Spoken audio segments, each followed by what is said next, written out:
All right, so this is an original English Writing Master copybook from the mid 1700s. I guess it's about actually it's about 1735. What I'm going to do is I'm going to look at some of the letters and try to help those of you working with English Roundhand understand a little bit more about how to approach these letters.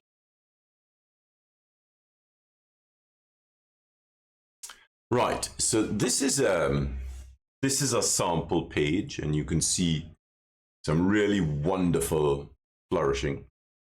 A hairline stroke with a tiny bit of shade to it, and then the weight is here and then here again. So obviously, the thing to consider here is when you use a pointed flexible metal nib to try to produce this, you're not using the same tool that this would have been originally written with, which is a small left oblique cut quill.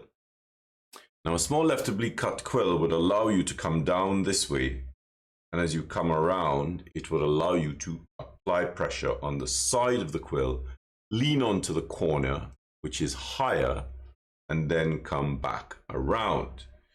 Then you would not get weight here unless you tackled it from here. That way you would get the weight there. So by looking at the information that is present on the page and understanding what the historical tool can do, that is how you decide the direction you're going to go in. Now, what is that direction? So this is where I start to think, what is my aim in producing the script? Am I thinking, okay, I want to reproduce the script exactly as it's done? If that's the case, then I would need to cut a quill and write with it in the same fashion that the English Writing Masters would have written with it.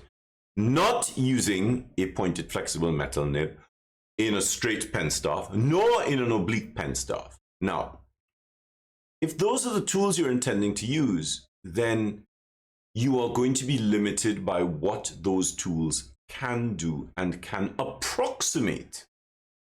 So they will never be able to produce the same shapes that a small left oblique cut quill can produce.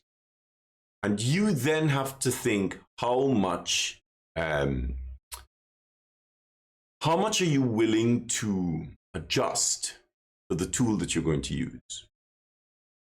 When I try to reproduce this kind of thing, my thought processes start with, my aim is to write the script in real time and not fiddle with it. By that I mean, I don't want to make a line and go back and touch it up and add this and add that. I don't want to do that. I want the letters to be written in real time, and I want to move from left to right across the page. I don't want to come back and add little bits and pieces. Now, in order for me to do that, I use my PAScribe tool coordinate system, which teaches me about my vertical pitch, my horizontal tilt, and my axial roll. And all of those three things come into play to allow me to write, to approximate these shapes. Now, lots of people choose to go back and just retouch and add little bits here and there. I don't like to do that with my writing. But the other thing I do is I will lift through the movement, repeat the movement, and rotate the tool. So I'm using a combination of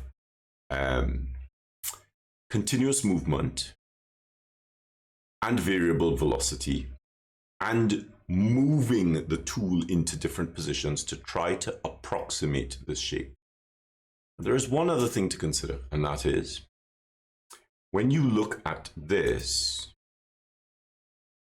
what are you really seeing? Because the first thing to consider is the original would have been written with a small left oblique cut quill. But this is not the original. This is an engraving. of the original. And there are some approximations which the Buren would have added into this, which the quill would not have done. So when you look at these historical exemplars, what are you really seeing?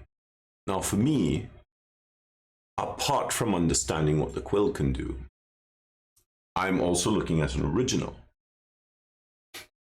If you're looking at a copy of the English Writing Master or a copy of an engraving, you're not even seeing the engraving. What you're seeing is a photostatic impression of a copy of a copy. So are you really aware of the kind of line, of the intent behind the line that the English Writing Master originally put down on the sheet? This is where making these decisions rests solely with you as a practitioner. Because I know what I expect out of a piece of work. I know what my preferences are. And I think for a lot of you, trying to copy historical scripts, this is something you need to sit down and grapple with first. You know, don't just sit down and try and write it and sort of hope for the best. Make a decision about if you are looking to reproduce the shape exactly, or if you are wanting to produce writing in real time. And if you are producing writing in real time, will you come back and touch it up? Or are you going to let the tool dictate what is possible because you're not using the original tool? So I sort of feel it's really important to think this kind of thing through.